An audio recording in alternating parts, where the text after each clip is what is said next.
Okay, it looks like everything is synced up. Our webinar is live and our YouTube feed is live. Dr. G, the meeting is yours. Thank you. So I will call to order the October 3rd meeting of the ECI committee. And we will begin with the Pledge of Allegiance.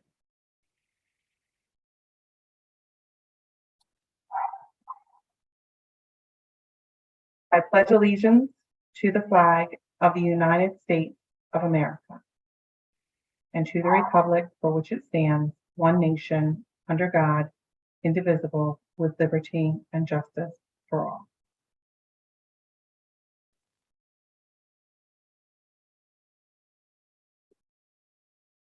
I really enjoyed that beautiful view of Knapp Elementary School. I don't know if anybody was paying attention to that, but it was really nice to see a gorgeous view of Knapp Elementary School. Can I have a motion to approve the minutes from the last meeting? So moved. Second. All in favor? Aye. Aye.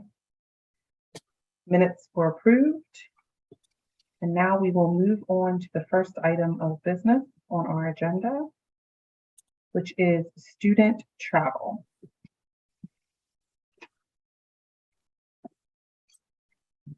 Dr. Waters, is there a recommendation that you want to share with us regarding student travel?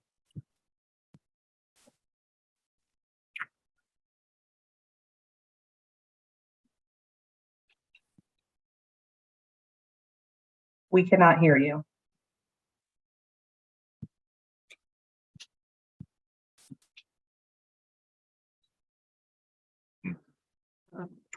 I suspect she's Okay. running into Dump Dr. boxes.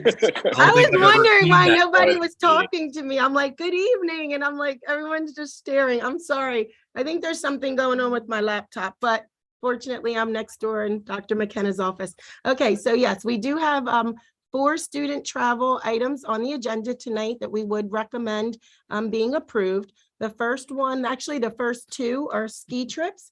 One of them is a ski trip to North Creek, New York in January. We also have another ski trip in Whiteface Mountain in Wilmington, New York in February. We have a third trip that we would like to recommend approval for, which is for our varsity baseball team. It's a spring training trip in Vero Beach, Florida in March. The softball team that was already approved at a prior meeting, but they'll be going to a different location around the same time. And then the last student trip is for the Future Business Leaders of America. They have a convention in Kalahari, which is in the Poconos in October. So those are the 4 trips that we are hoping to seek approval for this evening. Okay, I do have just a quick question. I'm wondering what the cost to the students is for the specifically the Vero Beach trip. Yes, so it looks like the funding for the trip is 14 additional funding for the total trip cost is $14,261, which is provided by fundraising and individual player payments of $563. I do see that now. Thank you, but I appreciate you welcome. reading it to me. I didn't see it until the very end. It's okay. Okay. Are there any questions? Can I have a motion to move this forward to action then? So moved. Second. All in favor? Aye. Motion passes. Okay, we will move on to the next item on the agenda, which is curriculum update. Yes, so Dr. G, thank you for allowing us to add this item. This is something that we hope to keep as a standing item moving forward. And the lovely Dr. Hart is going to give curriculum updates because we know that at ECI meetings, we can't tell you everything that's happening, but we certainly want to make sure that we're keeping you posted along the way and updated. So I'm going to turn it over to Dr. Hart to share a couple of updates coming up. Thank you so much. So before we jump into the two presentations, just want to share two things that are happening at the moment. The first is Nina Fenstermaker in her role as the supervisor of elementary ELA and secondary reading has prompted the ELA curriculum review process. So we have a really wonderful cross-section of staff members from K up through high school, variety of roles and responsibilities who have volunteered to participate in this process.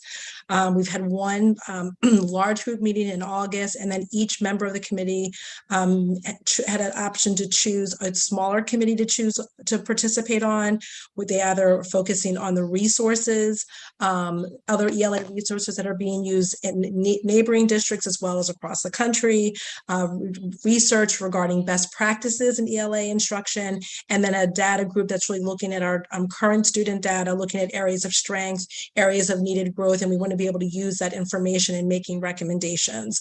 So you're going to hear a huge presentation later on in the spring, but just want to let you know that that process has begun. I also want to just kind of give a highlight that we have two professional development sessions scheduled for this month. The first one will be next Wednesday, our first CP&E session of the year. It's an opportunity for staff members to kind of get a sense of kind of where we've been in the past year, since we have lots of new staff members who've joined in a variety of buildings. Principals will spend some time sharing demographic information, some student data, and then sharing goals for the year. And then everyone will have an opportunity to engage in an equity walk of the building. So classrooms and common spaces coming together at the very end and notice some trends that have emerged, and then some ideas of some next steps. And we'll do it again in the spring, and hopefully we'll see able to hold on to some great things that are happening and then spend some time in areas of needed growth. The second PD session is scheduled for the 24th, which is an all-day professional development session, and we're focusing on social emotional learning and well-being of staff and students. So we are in the process of getting speakers and presenters. The way in which we're structuring the session is a keynote speaker, and then people will have an opportunity to break up into smaller sessions based on areas of interest, and then we'll have opportunities for people to get together in the afternoon, see some lessons learned, and engage in some other wellness activities as well. So we're in the middle of that, but I'm really very excited. Jackie J. Marco has taken the lead on that, and we've got some really interesting topics that we'll be covering, and we're hoping that it'll set a really good foundation as we think about ways to take care of ourselves as staff members and ways that we can take care of our students as well. So those are our two updates. Thank you. Any questions for Dr. Hart? Okay, we will move forward. Thank you, Dr. Hart. Appreciate you for adding this item. I think it's great for us to be able to have these updates, and I am certainly looking forward to hearing more about the ELA curriculum review as you move forward in that process.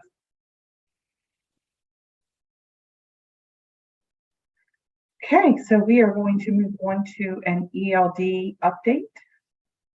Yes, so I'm really excited about this update. The ELD program is doing some really amazing things. And I first want to give a shout out to Mrs. Rachel Early, who could not be with us tonight because she had her beautiful baby boy. So congratulations to Rachel. We're very happy for her. But in her place is Mrs. Andrea Bowers, who is an ELD coach and someone I've had the pleasure of hiring many, many years ago. So thanks for being here tonight, Andrea, along with Dr. Pam Hart, who is going to co-present all of the things happening in our ELD program. Thank you so much, Dr. Waters. So Mrs. Bowers and I have organized a presentation that I'm going to give kind of a broad overview of some logistical considerations, demographic information, and then I'm going to turn it over to her, and she's going to take a deeper dive into the actual program and the ways in which our staff members are supporting students and their families. So next slide, please. All right, great. So just a quick overview. The English Language Development is a program where instruction is specifically designed for our English learners to develop their listening, speaking, reading, writing skills in English. This year, for the very first time, we have an ELD program in all 13 of our elementary schools, 3 middle schools and high school, and the only school where we don't have an ELD program is actually at Northbridge. So I want to take a little bit of time, and you can look at the numbers, but this slide is actually pretty powerful because in 7 years, our L population has more than doubled. So in 2015, we had 450 students who were English learners, and this year in September, we had 932 students. We're going to talk a little bit about where those students are attending school and some profiles of those students as well, but that's an incredible increase in the number of English language learners, and so we've had to really make some changes in our instructional program to be able to meet their needs. Next slide, please. So you can see here where we have the buildings that have the highest number of students who are English language learners. We actually separated out the numbers with the percentages because North Penn High School, just by the sheer number, has a lot of students. But if you look at the schools, 4 of our elementaries have the highest percentage of English language learners, with Hatfield being at 26%. And it's interesting because Andrea Bowers and I were talking earlier today, and if we were able to add a 4th building into the building with the highest percentage of L's, York Avenue would be in 4th place. Even though it's a very small school, 10% of their population is receiving ELD services. Next slide, please. So while we see where we have the largest number of students who are receiving the support, we did think it was really helpful to kind of talk about what does it look like as a district. So we have one school that only has 1% of this student population that are English learners, where we have a district population of about 7%. And then once again, you've seen that Hatfield has the highest percentage of students with almost 26% of their students receiving this support. Thanks. Over 80 languages are spoken in our district, and you can see from the list here of the top 8 languages that are spoken. One of the points of information that I wanted to share at this time is that this year we've had a fairly significant number of Spanish-speaking families who have enrolled in our schools, and so the number of Spanish-speaking children has really increased quite a bit this year alone, and we'll talk a little bit about that just a little bit later. But a very nice cross-section of languages as well across each of our schools. Next slide. So I want to talk a little bit about the program and the teachers. So all the teachers who are ESL teachers in the building have a dual certifications. They have a certification as an English as a second language teacher, in addition to their certification as an elementary teacher or their secondary English degree as well. For those teachers that are responsible for teaching the ELA block to our English language learners, the ESL teacher focuses on students who are beginning or intermediate English language acquisition, and then our advanced English language learners are actually included in the core instruction. We have English as a second language assistants that push into the higher level classes or into their ELA classes so that we can make sure that as students are making that transition to the core curriculum, that they have just enough support to make that bridge and to make an easy transition to be as successful as possible. Next slide, please. I do want to take a minute to talk a little bit about the staffing support. As you can imagine, with a huge influx of students who are speaking English as a second language, we have to make sure we're able to really support their needs. You can see that we have probably twice as many teachers and assistants in the elementary school as we do in the secondary schools, because as you look at the number of students, we have also twice as many students in elementary school as well. Sorry about the dog.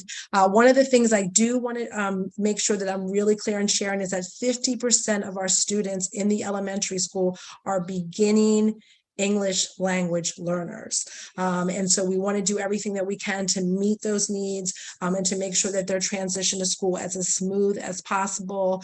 And that staffing support is really very helpful in making sure that that happens. So in addition, thank you, Bob. So in addition to the teachers that are actually in the buildings as well, we now have two coaches. We've had two coaches for a while that are ELD coaches. Andrea Bowers was part-time for many years, and this year, because we have so many more students and we now have a new program at North Wales, she is now a full-time coach, which has been amazing. And then Lauren Mitchner has been half-time and continues to be half-time in the secondary buildings as well. And for those of you who aren't as familiar in the audience, who may not be as familiar with the coaching role, it really is our goal for them to be able to provide in-time professional development with teachers. So rather than waiting for the designated session in October, in November, we're able to spend time working with teachers, modeling lessons, giving feedback, those kinds of things to make sure that teachers feel really comfortable with their instructional strategies and kids are getting exactly what they need as well. And you'll see on the slide that one of the things that we're starting this year, and Andrea can talk about this in greater detail when I turn it over to her in just a second, is that she'll be using the Wida model assessment as well. So I'm hoping that gives a very nice overview of what our ELD program looks like. And I'm going to turn it over to Andrea to talk a little bit more specifically about the instruction and the other supports that are taking place for families. Thank you. So this year, I will be helping students and implementing a new support system called the Wida Model Assessment. This will be used as additional data point to help guide our instruction.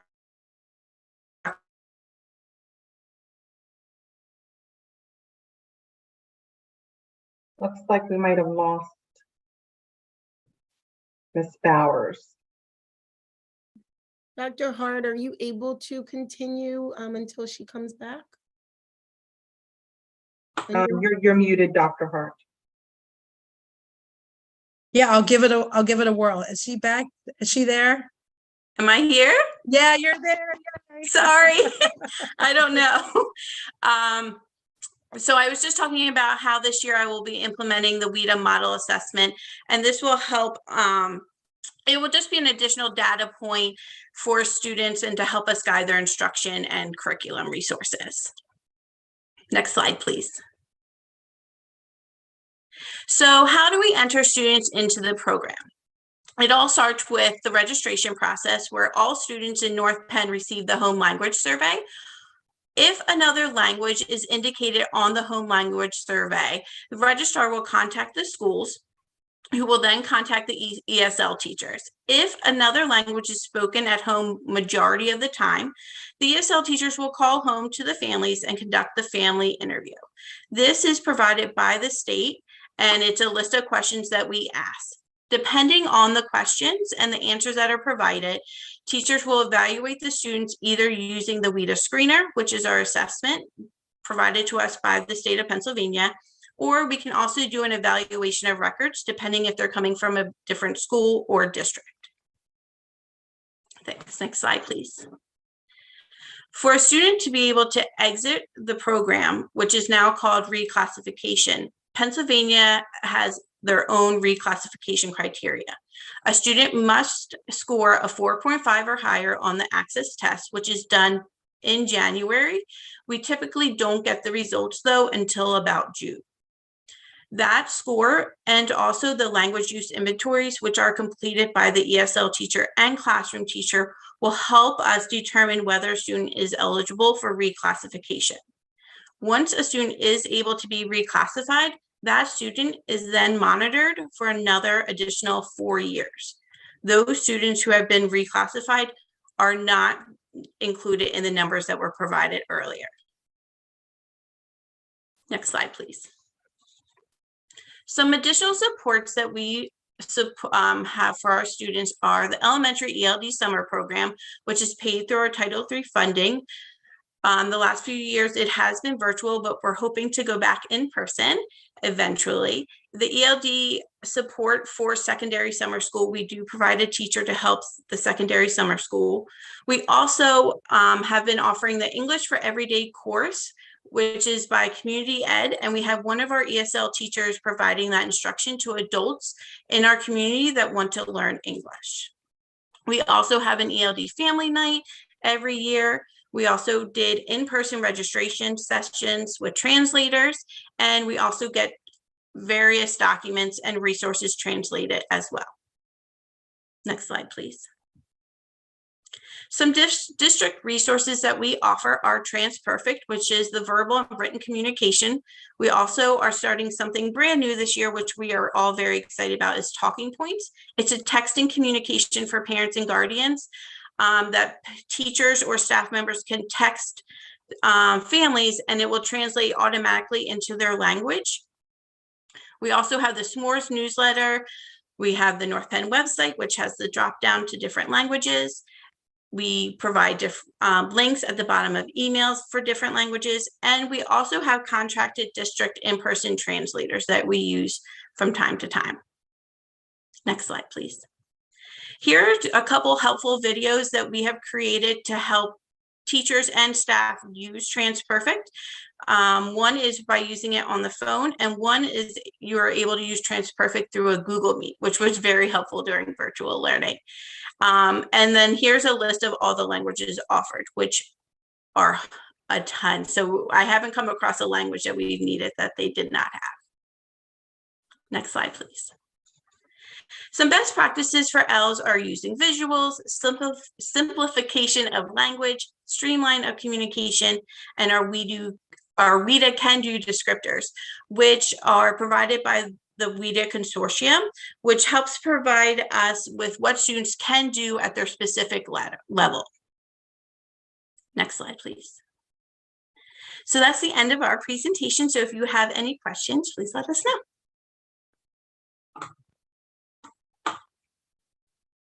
I do have a couple questions. So just going back to your slide regarding talking points and S'more, I'm familiar with both. I do highly remember talking or highly recommend talking points because it's something that I've used for a couple of years and I think it's really helpful for families. I am wondering because how are we using this consistently across buildings? Have teachers been trained on it? I know with my own teachers, we kind of needed to have like some training on like how to download the app and how to utilize it and that kind of thing. So have we provided that even with the gen ed teachers? Because the general education teacher is the teacher that has students most of the day. So it's important that I am curious about the consistency to which we're using it across buildings and professional development that we're providing to all teachers as it relates to some of the resources that we have. So with Talking Points, it isn't quite up and running yet. We're still working with technology to get it integrated into our system. But the ESL teachers did receive training over the summer. It was a training that Talking Points delivered for us. So we were able to get kind of our hands into the system and figure out what's going on. We do plan on helping support the teachers. As of right now, we have licenses for all of our ELs. So anyone who is in contact with that EL, whether it be a secretary, a nurse, a guidance counselor, will all have access to Talking Points. So once Talking Points is up and running, we really are hoping to get the training out to all staff. And to what extent is the S'more newsletter being used across all areas? Again, that's one way that everything can easily be translated because you could just click on it to translate it. I'm curious. I think, oh, sorry, go ahead. Yeah, no, I was just going to jump in and say that it's funny because as I thought about all the CI meetings last year and how one or two people talked about using S'more and the ability for the language to be translated, by the end of the year, everybody was like all in, I've got to use S'more as well. So we now, for the first time, have a district license and everyone is using S'more for their communication. So hopefully you've been seeing that in the communication that are coming home from your respective schools.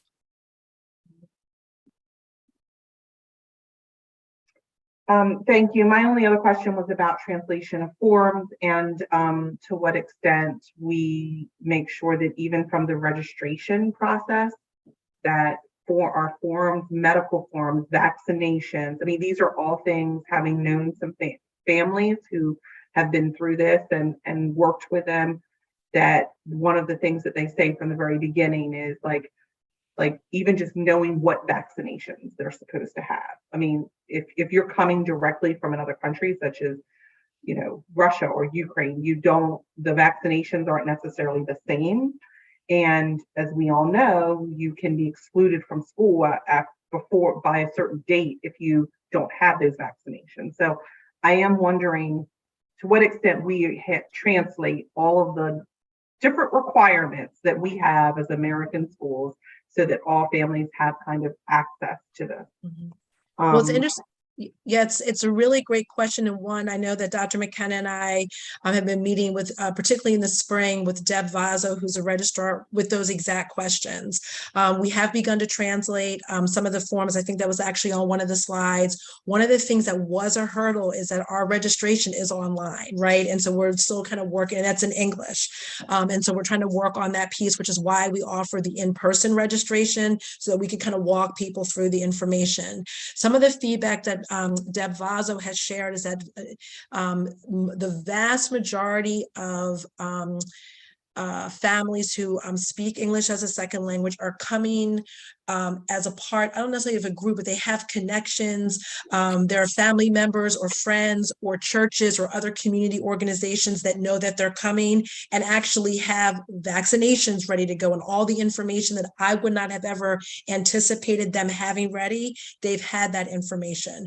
So that's been really exciting to see, but we also know that that's not everyone. So we've been trying very hard to make connections with people in person and get those important documents translated. Marisa Green's been really helpful in that process over the summer, and we're going to continue to expand languages as we see fit. Although the vast majority of the families, as I mentioned earlier, are Spanish speaking, we've been trying very hard to have that documentation present, and the partnership with Deb Vazo and the registration office has been really helpful in doing that.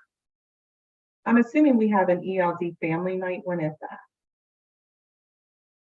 I'm sure other board members might be wanting to know, and we'd like to try to support. So what is the ELD family night? We had it in September. We usually try and hold it at the beginning of the school year to relay information. Okay. So it was like September. Yes, we already had it this year.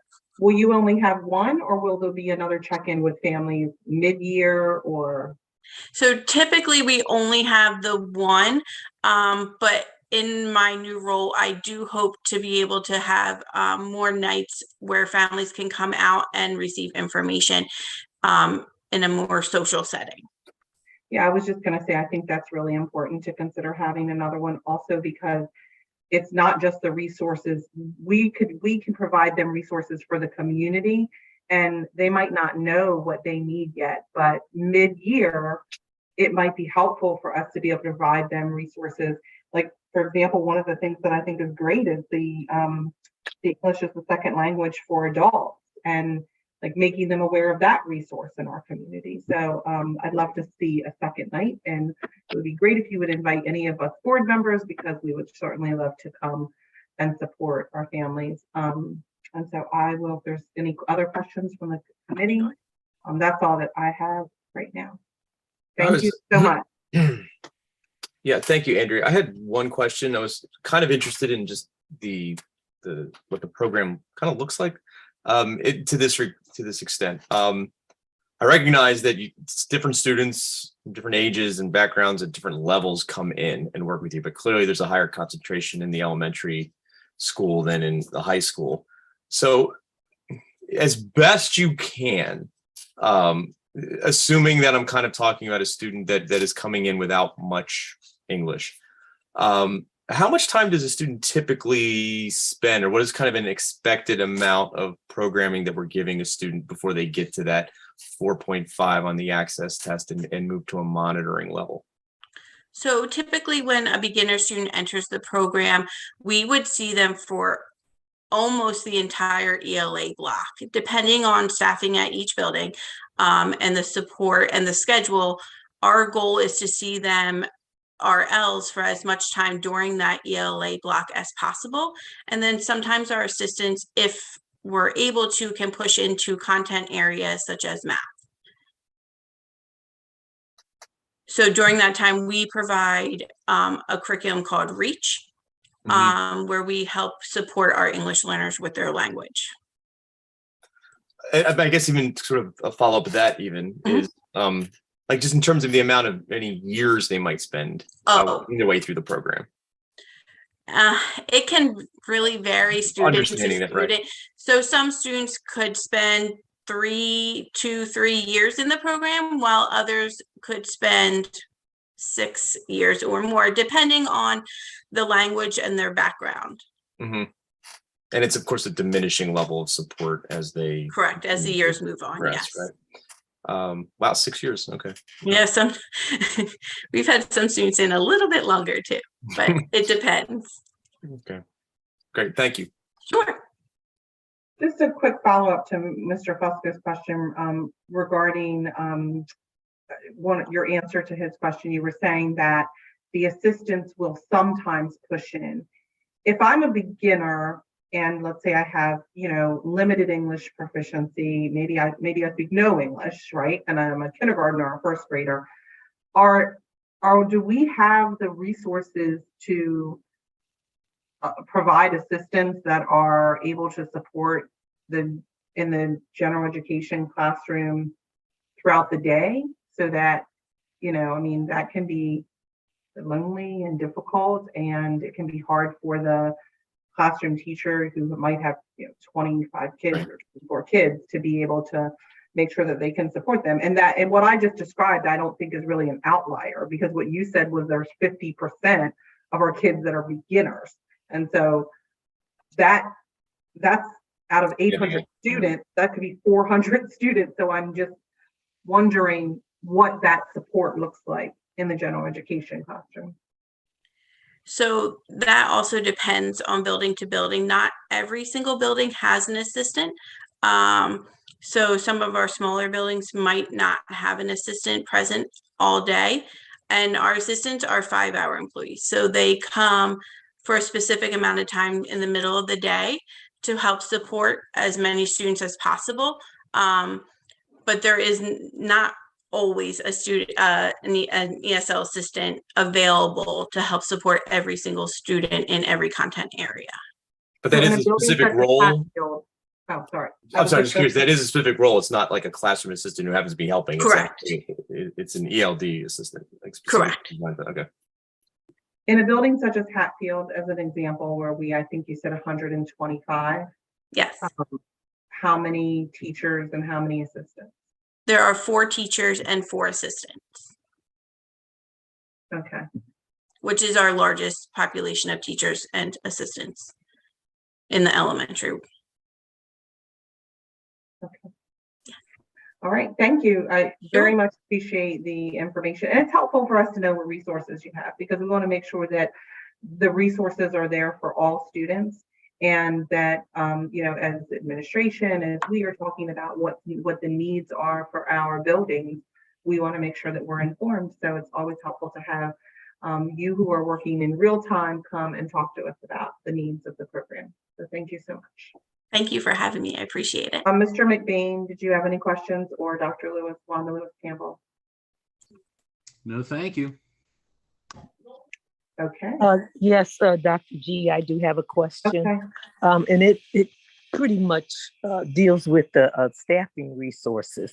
And I heard what Ms. Bauer says about for assistance and so on and so forth.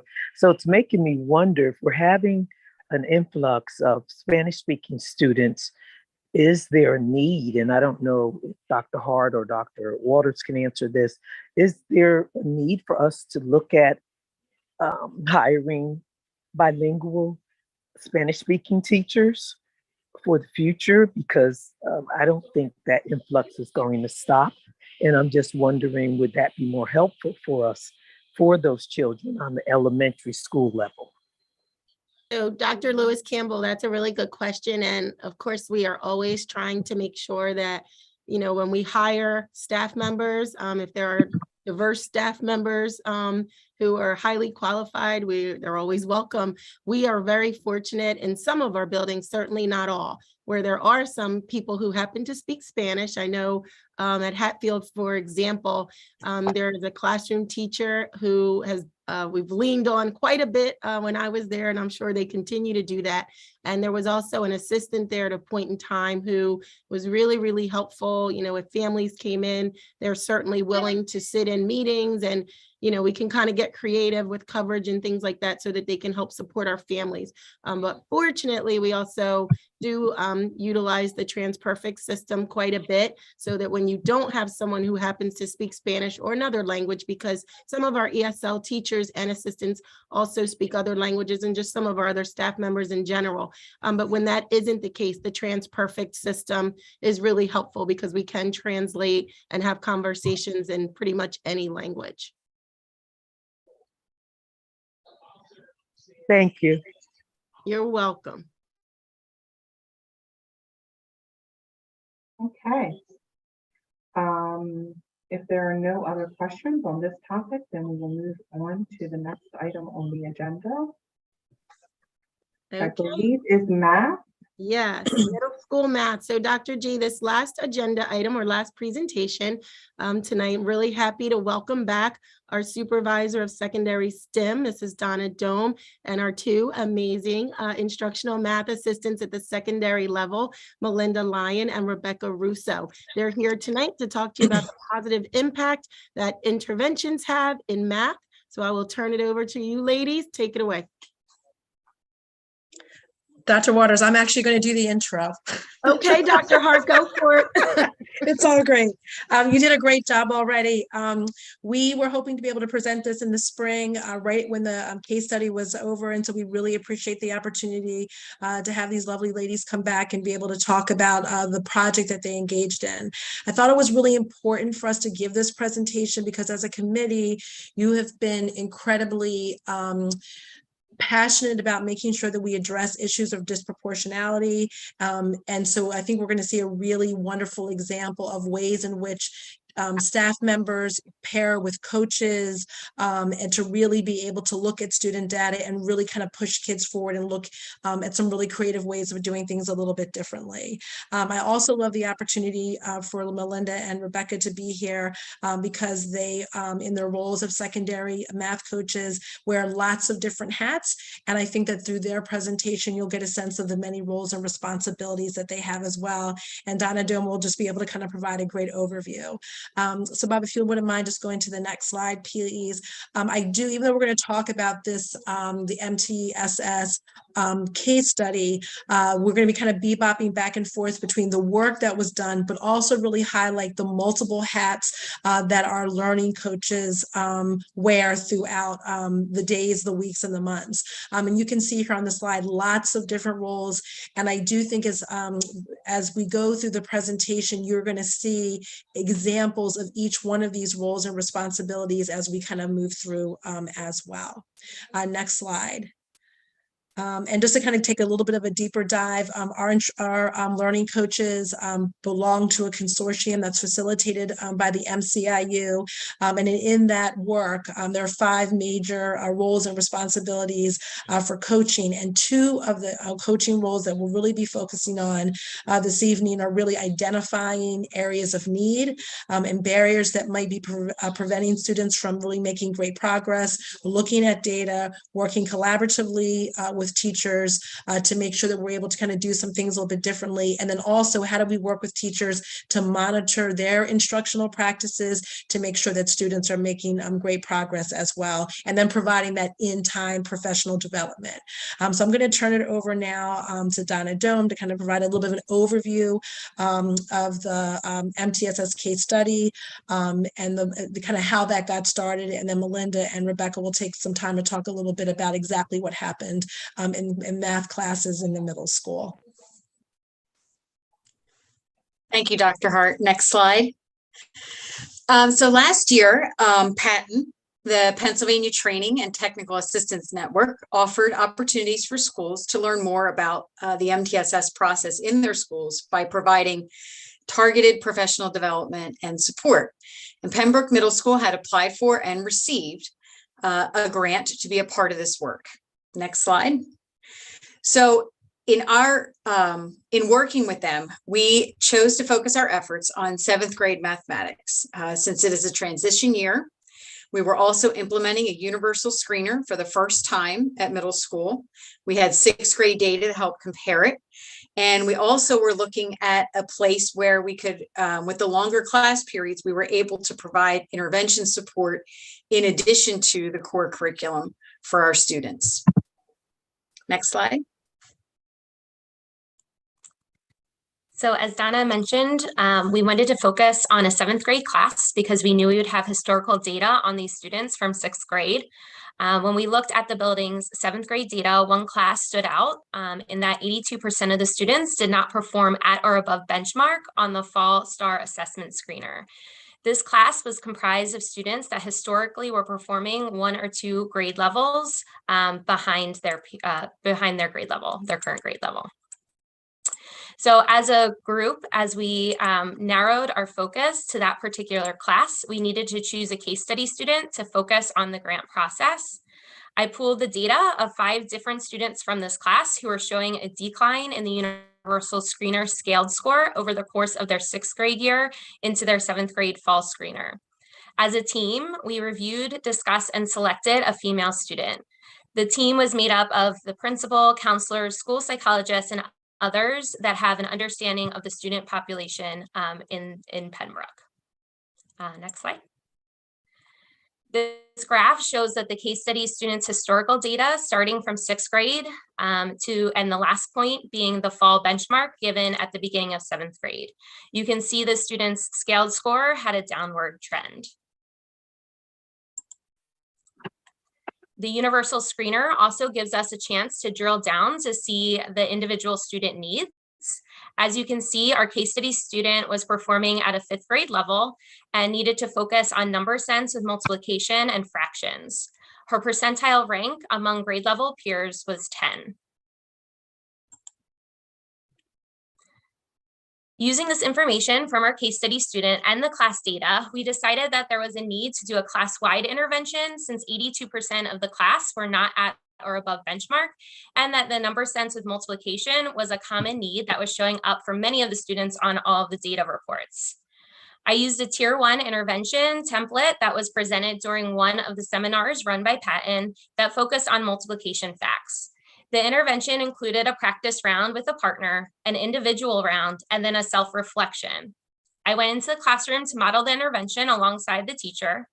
The intervention had students working together, and then students measured their individual growth. When I modeled the intervention, I explained to the students that their main goal was just to keep improving every day and provided them with a tracking sheet to see their scores and to see their success. It ran every day for 4 weeks and then 3 times a week for a total of 7 weeks. The intervention lasted about 10 to 20 minutes at the beginning of the class period, and then the teacher would continue to teach the core 7th grade curriculum as well.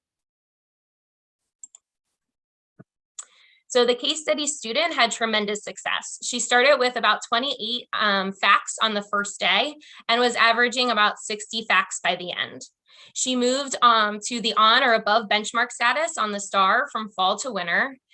Typical growth between the benchmark assessments is between 35 and 65.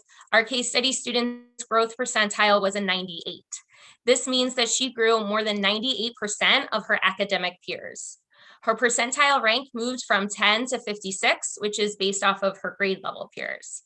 All of this positive growth was from the dedication of our 7th grade math teachers who continued to implement the intervention with fidelity, encouraging the student's success and teaching the 7th grade core curriculum alongside of this. The student also made enough progress for her to be placed in the next level class for her 8th grade year. This is how the student's performance on the STAR assessment changed after the intervention was in place, partnered along the side of the core 7th grade instruction.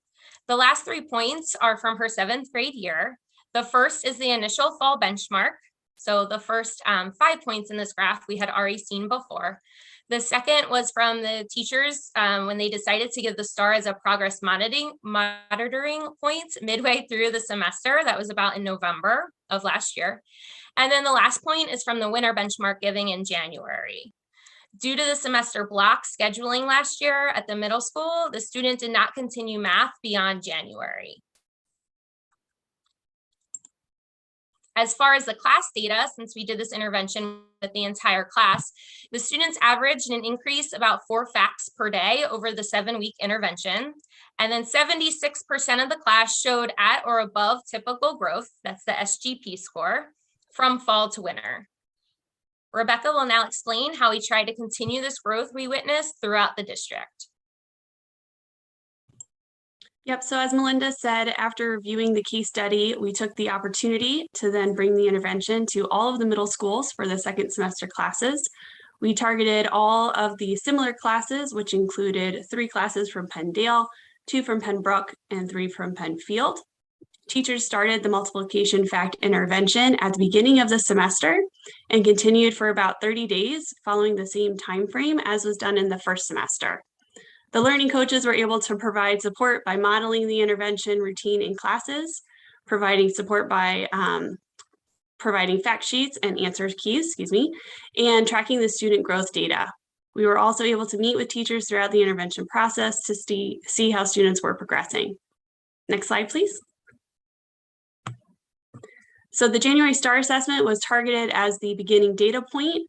Teachers then gave the STAR assessment again in March as a progress monitoring measure after the intervention had been done. We used the STAR data along with the fact fluency data to measure student growth. We noticed an average increase in STAR scaled score from January to March for all of the classes in all 3 buildings. We also noticed that fact fluency increased among all students with an average accumulation of 4 facts per day during the intervention window. Next slide, please. And as was said at the beginning of the presentation, learning coaches can take many forms. In this intervention project, we acted as resource providers, classroom supports, and data coaches. As we move forward, we will continue to act in these roles along with several others. We are focusing on providing continued support with the STAR 360 data. Now it is in its 2nd year of implementation. We're also working with teachers to build capacity and analyzing data to implement class-wide interventions as needed. One resource we're going to focus on using for this year is the Alex Math program that was purchased for the 7th and 8th grade pre-algebra classes using Reveal Math. Other classes will be looking at the STAR reports, as well as other math programs that provide data. We were very excited to partner with teachers and to have a direct impact on student learning last year. We are looking forward to continuing our efforts and partnerships this year, focusing on continued student growth. Next slide. So thank you very much for your attention tonight and for letting us share this exciting project with you.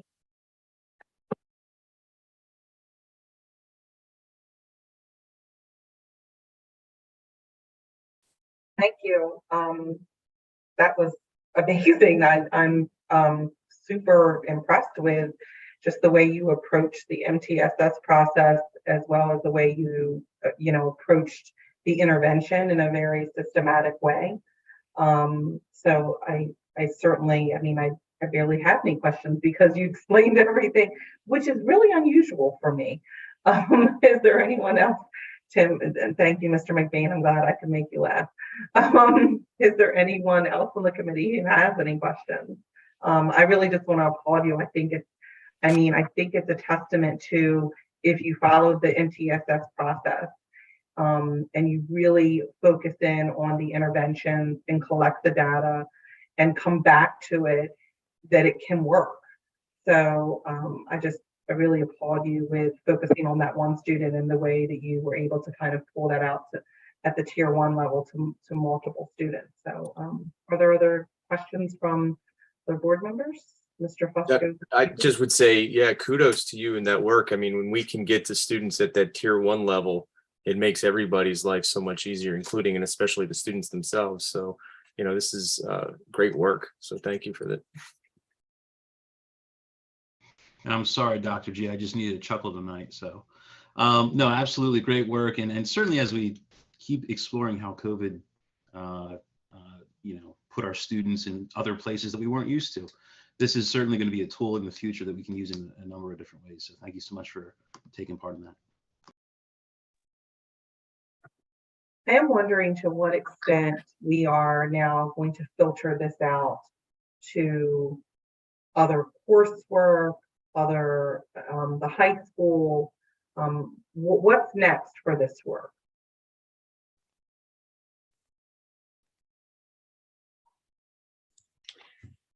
I can start with that.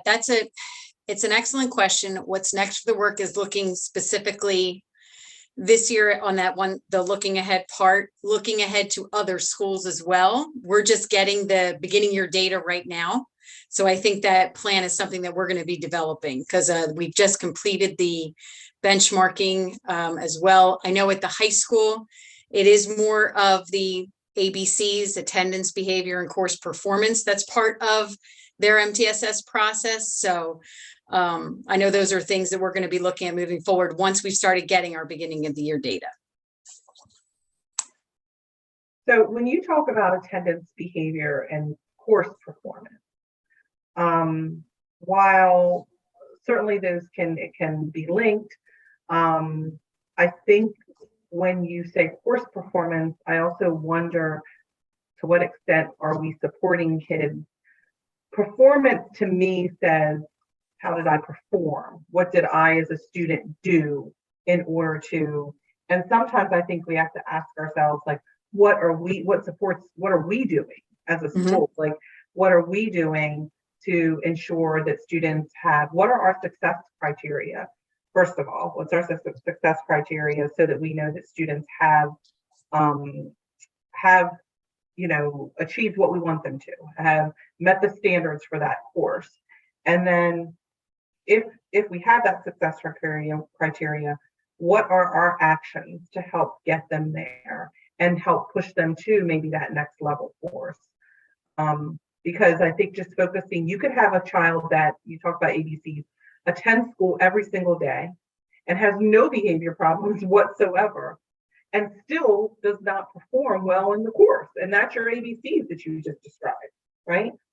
And they may have no behaviors, they may come to school every day, and they still don't perform. So then we have to ask ourselves, like, what are the questions around assessment, the questions around interventions, the questions around access to certain supports? Those are the questions that we have to ask ourselves across the board. And I know that we're great at doing that at the elementary level. Sometimes I think, we have to just kind of ask ourselves deeper questions at the secondary level. I think that's what I saw in this work that I think is important to kind of spread that out and go beyond the ABCs, I guess I would say. Agreed.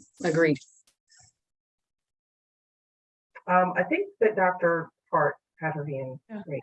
Yeah, one of the things that that your feedback prompts me to think about, and one of the things that I loved about this project is the idea of thinking about our instructional program differently, right? That role of a coach to say, yes, we're looking at how kids are doing, but if we do this differently in a really targeted, systematic way, and I will partner with you in this journey, it can make fundamental shifts for kids' experiences. And I think we were so excited with what happened in that pilot. We were like, bring it on, we've got to do it with everybody. So I do think we have a group of teachers who have seen the success, know that it will look differently in their classes. It's looked differently from the very beginning of the year, which I think will be helpful, but also really receptive to feedback, looking at data more deeply and looking for ways to kind of shift the instructional experiences in the ways that you're talking about. Like, if what we're doing isn't like giving them what they need, how do we do that differently? And I do think that this small pilot has begun to kind of shift a professional community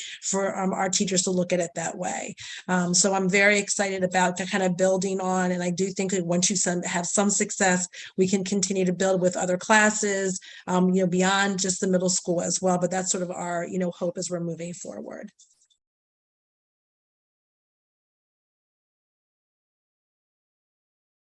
Any other questions or comments? Mr. McBain or Dr. Wanda Campbell? I think Mr. Festival already made a comment. Okay, All right, well, thank you so much. We appreciate the work. Looking forward to following that work and seeing where it goes as we move forward. All right, looking at our next item on the agenda, I believe we are, I lost my agenda. Student update, should we be at our student representative update?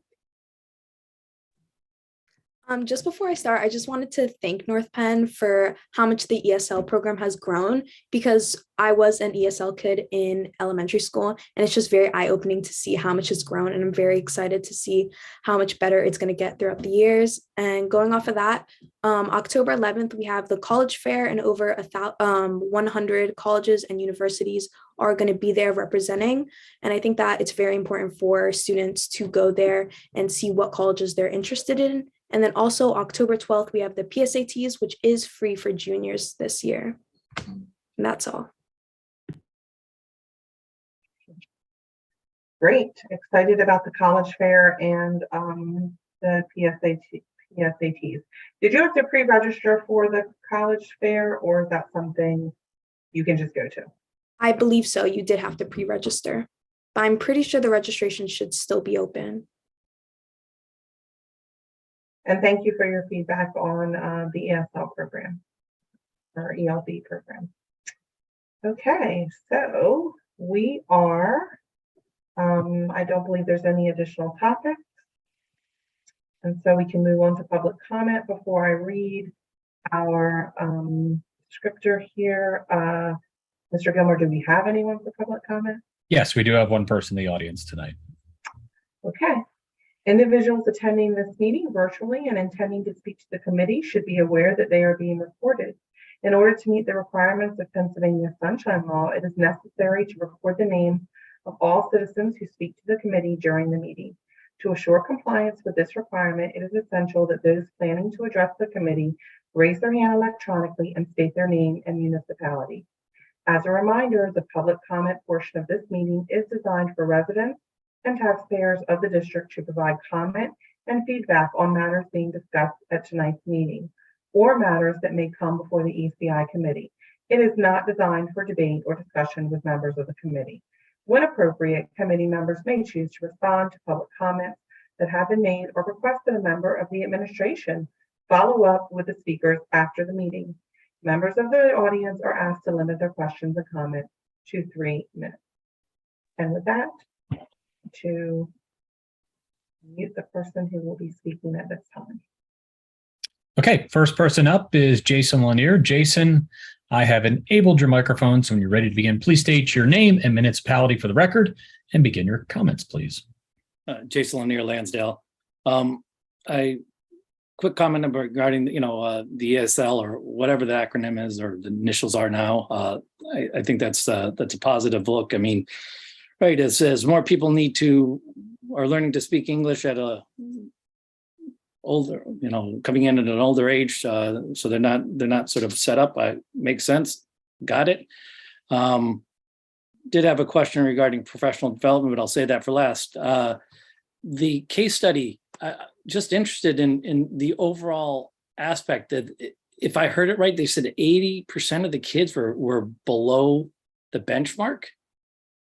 Does that mean the benchmark is too high, or that many kids are not learning what they need to meet the current requirements?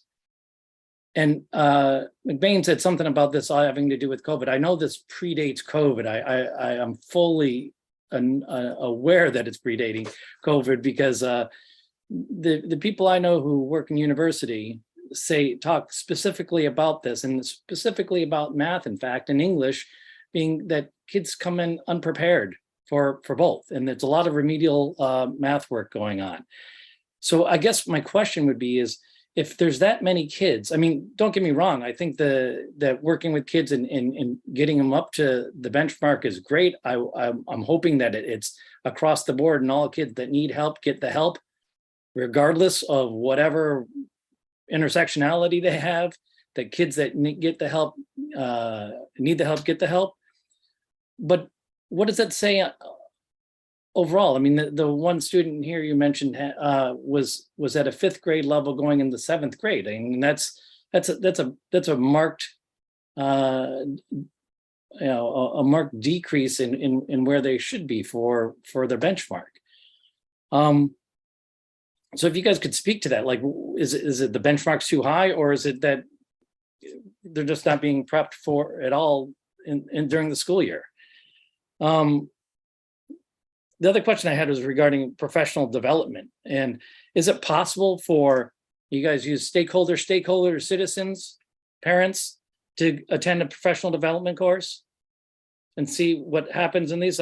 Waters mentioned something about going on an equity walk. What is that? And please don't talk to me about kids that have IEPs or special education. I'm not talking about kids that have learning disabilities. I'm wondering what that means regarding the general school. And if you could speak to it, I would appreciate it, and not just ignore it. Thanks very much. Bye. Okay, thank you. I would ask someone from administration, you can certainly just send an email to Mr. Lanier explaining and answering any questions that he might have regarding this. Perhaps Dr. Waters might be able to do that. Yeah. Yeah, so Dr. Waters, Dr. McKenna, Dr. Hart, perhaps just sending Mr. Lanier some clarification regarding some of the things that he asked. Okay. I do not believe that we have anything else on the agenda. A summary of items moving forward would just be the student travel. And the next ECI Curriculum Committee meeting will be scheduled for November 1st at 5 p.m. virtually. Okay. Is there anything else? Can I have a motion to adjourn the meeting? Motion to adjourn. Meeting adjourned. Have a wonderful evening, everyone. Good night. Thank you, everybody. Thank you. Thanks, bye. Night. Good night. Good night, everyone.